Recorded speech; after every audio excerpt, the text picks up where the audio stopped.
복지지수 1위로 알려진 유럽의 복지강국 핀란드. 그런데 한때는 이곳이 세계에서 자살률이 가장 높은 나라 중 하나였다는 사실 알고 계신가요? 8, 90년대 산업화와 도시화가 가속되면서 자살률이 폭증했지만 핀란드는 달라졌습니다.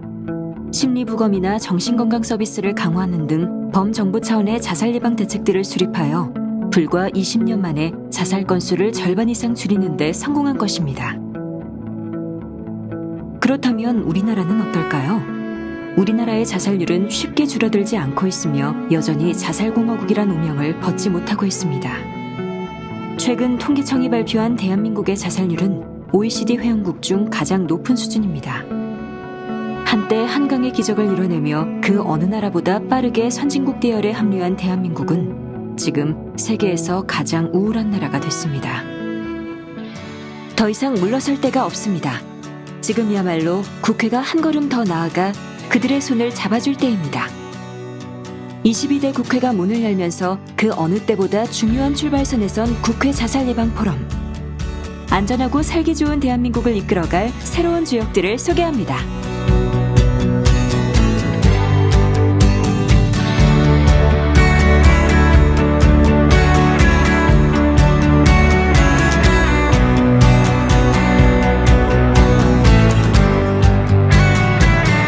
우리나라에서는 오랫동안 자살 문제를 개인의 문제로만 여겨오다 2014년이 되어서야 국가 차원의 과제로 논의하기 시작했습니다.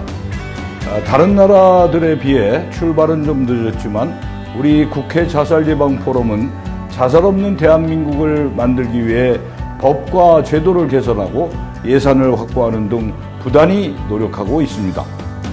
우리나라는 국가적 위기에 닥칠 때마다 놀라운 힘을 발휘해 왔습니다.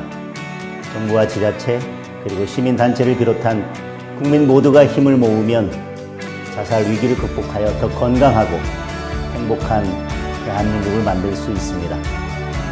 함께 만들어가는 그 길에 국회 자살 예방 포럼이 앞장서겠습니다. 저는 국회 자살 예방 포럼의 회원으로서 법안 하나로 수많은 생명을 구할 수 있다는 막중한 책임감을 가지고 입법 활동에 최선을 다할 것입니다. 우리가 만든 법안들은 현실적이고 구체적인 자살 예방 정책을 수립하는 데 중요한 밑거름이 될 것입니다.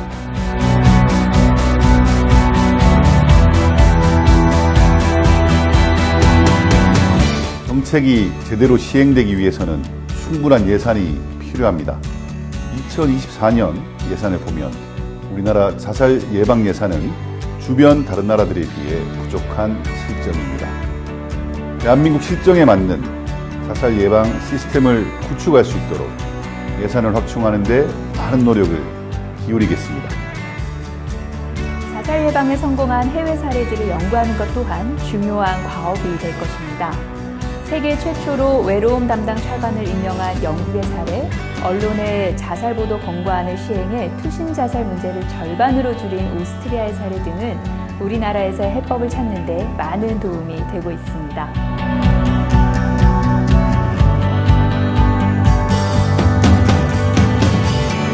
국회 자살 예방 포럼은 국민들에게 긍정과 희망의 메시지 또한 전달하려고 노력합니다. 매년 개최되는 국회 자살 예방 대상은 자살 예방에 기여한 이들을 발굴, 포상하여 생명 존중 문화를 확산시키는 매우 긍정적인 캠페인이라고 할 수 있습니다.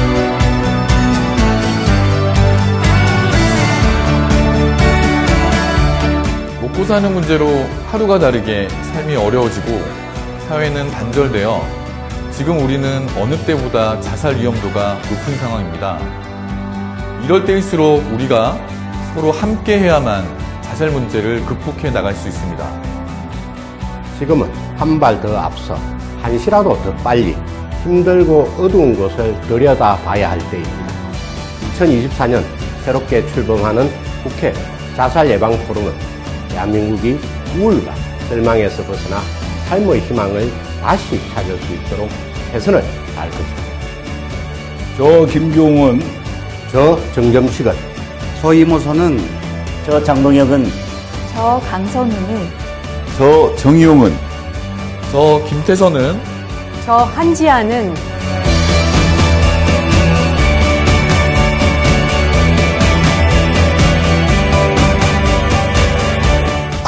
자살 예방 포럼은 여러분의 손을 잡아드리겠습니다.